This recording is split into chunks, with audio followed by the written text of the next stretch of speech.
isa. Sana'y ating makamtan ng kapayapaan. Para sa kaunlaran dapat ay pagbuksan at ilawan ang daan. Tiwala ng sambayanang Pilipino. Kumusta ka?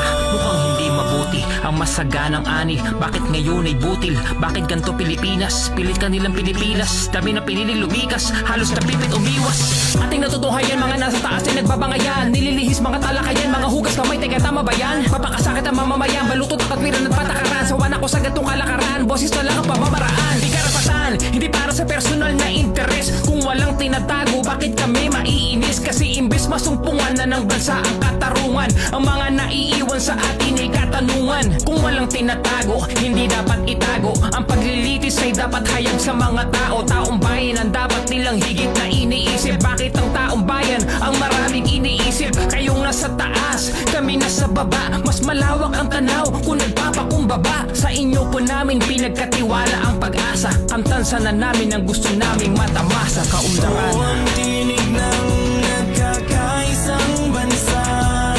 Pananagutan ng angat ng bawat isa. Sana'y ating makamtan ng kapayapaan. Para sa kaunlaran dapat ay pagbuksan at ilawan ang daan. Tiwala ng sambayanang Pilipino.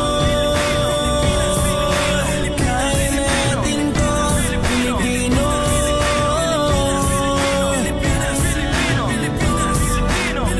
Pilipinong nagdurusa at nagkakandarama na sa paghanap buhay. Halos magkanda Kuba pero